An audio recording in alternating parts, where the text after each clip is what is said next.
Ay, pinagawa natin ano, single bed frame. 36 by 75 yung size ng single bed frame na to. Yan yung design. Tinitira na rin natin ng top piece para mawala yung gaspang. Wala yung gaspang ng mga pinagasaan natin. Ito, ang bilis. After nun napintura na natin ng white. Ayan siya. Puting-puti na. 36 by 75 single na bed frame. Ayan. Bago natin siya tinap coat na white, naglagay naman tayo ng primer dyan. Pinahiraman na natin siya ng primer. Malinis tignan pag white talaga yan. Gumamit tayo dyan ng 2x2 para sa framing niya.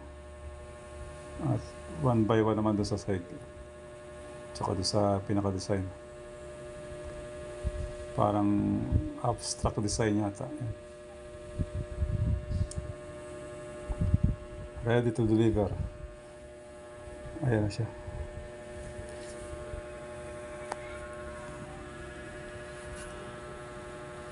Lalagay rin tayo siya ng goma para hindi na magasgas yung tiles ng customer natin.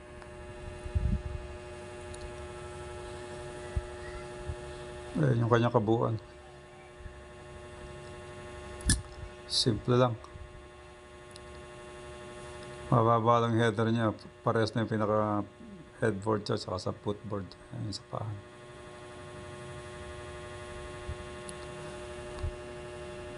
Parang sofa bed style na rin. Ayan siya.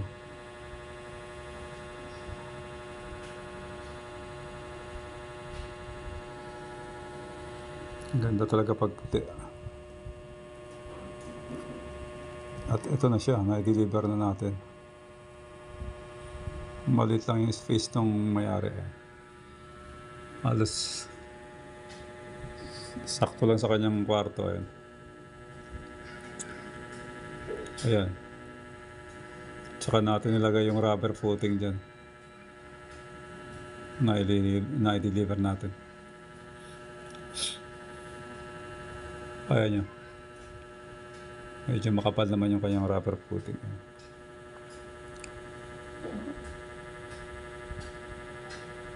Sakto lang sa kwarto. Medyo malit lang ang space ng kwarto.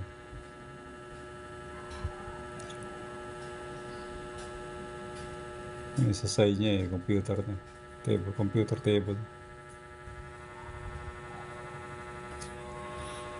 Ang ganda yan.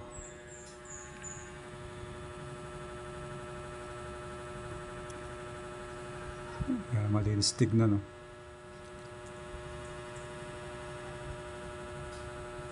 .36 by 75.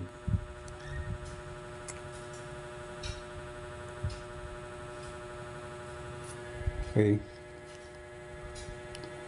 Maraming salamat mga lods.